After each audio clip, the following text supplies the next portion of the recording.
Nous allons comprendre le module achat dans Neosoft.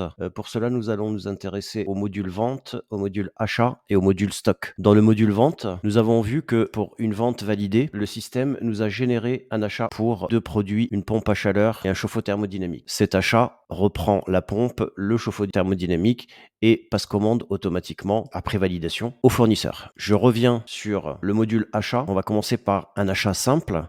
Je vais cliquer sur achat, je vais créer un achat, je vais indiquer le fournisseur, je vais prendre Airwell, je vais ajouter un produit, celle-ci, je sauvegarde, j'envoie ma commande par mail. Envoyer.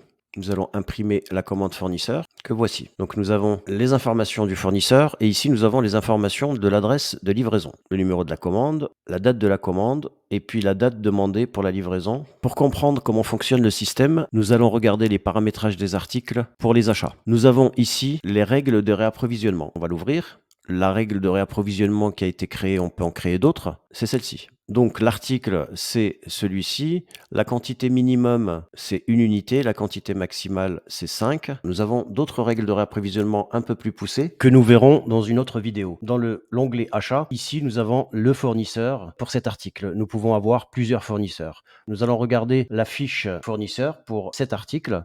C'est Airwell. Le nom de l'article chez le fournisseur, c'est celui-ci. Il y a une référence de cet article, c'est celle-ci. La quantité minimum, le prix d'achat négocié et la validité de ce prix qui va être bordé d'une date de début et une date de fin. Le délai de livraison pour cet article est de 10 jours et je sauvegarde. Nous avons donc ici un fournisseur et nous pouvons avoir plusieurs fournisseurs. Toujours dans la fiche produit, nous avons la possibilité de choisir livraison directe pour le dropshipping, acheter ou alors réapprovisionner sur commande. On choisit ici la traçabilité par numéro de série. Ainsi, on pourra à l'entrée ou à la sortie du produit saisir les numéros de série et ainsi pouvoir suivre la garantie et la traçabilité du produit. Ici, nous avons les informations logistiques, donc le poids, le volume. On pourra mettre en place une tarification pour la livraison client. Nous allons regarder quelques configurations dans le module stock. Ici, je vais aller dans les entrepôts.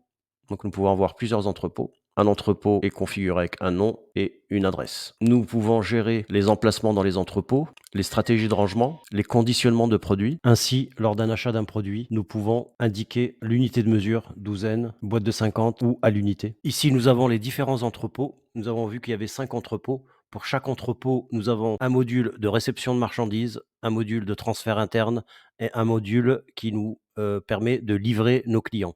Ici, nous avons 147 livraisons à traiter.